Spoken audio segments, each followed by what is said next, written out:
Hey guys, this is Hardy from Digital Painting Studio, and today let's paint our final face in our 5 Faces in 5 Weeks series. So we have covered a lot, something really different each week. We've done faces with personality, faces that tell a story, how to use shapes and color, and just all of the nuance and psychological baggage of faces themselves to enhance our work. And I am trying to personally take a small step forward with each face that I paint. I'm trying to learn something new, trying to challenge myself.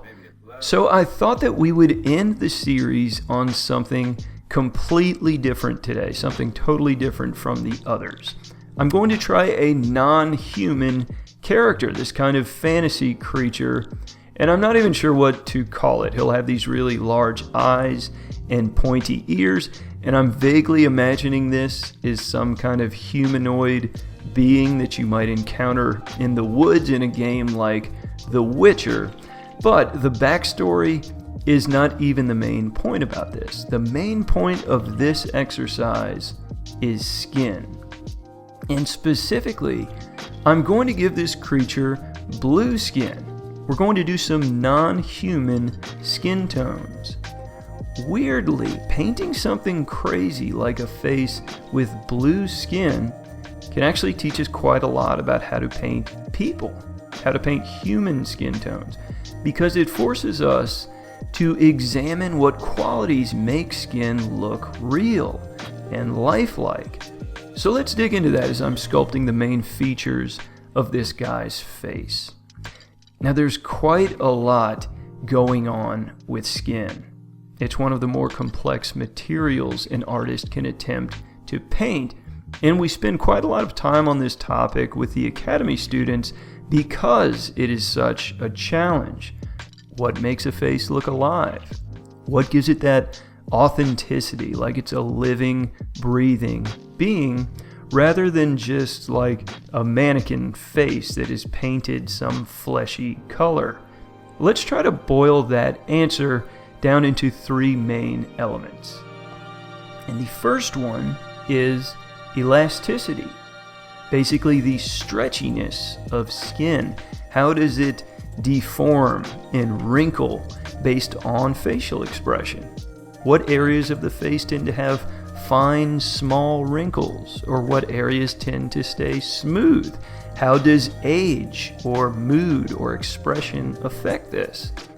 And we can study these things by observing real-world faces. It's one of the reasons it's always nice to have a mirror nearby if you just want that immediate reference of being able to check your own face out.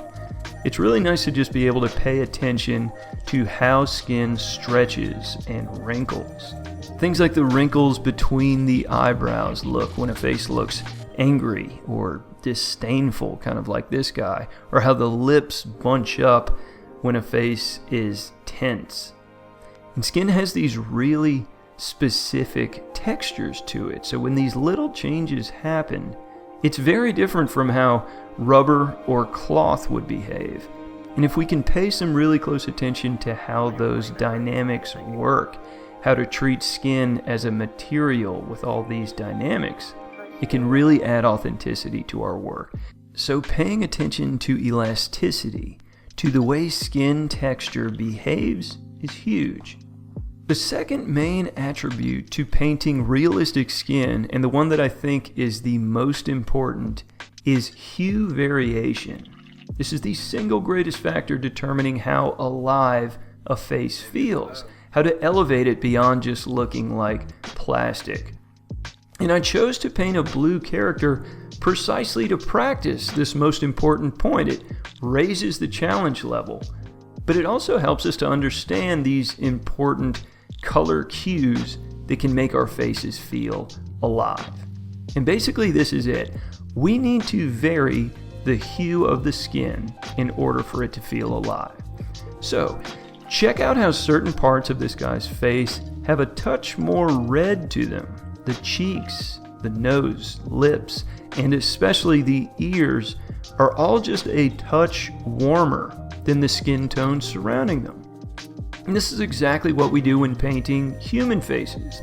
Vary those skin tones so that it is never just one flat color. It is dynamic and nuanced. So even though this guy is blue, he feels alive. He looks like a living, breathing being, most directly because of this realistic treatment of the skin tones. These red zones of the face that imply blood flowing beneath the skin, that imply that subtle translucency that skin has. In 3D art, the term is subsurface scattering. It's the quality of a material where light goes beneath the surface and makes things glow, makes light bounce around beneath the surface. So think of the way your ears look when a light is shining behind them. They glow red because of this subsurface scattering of light.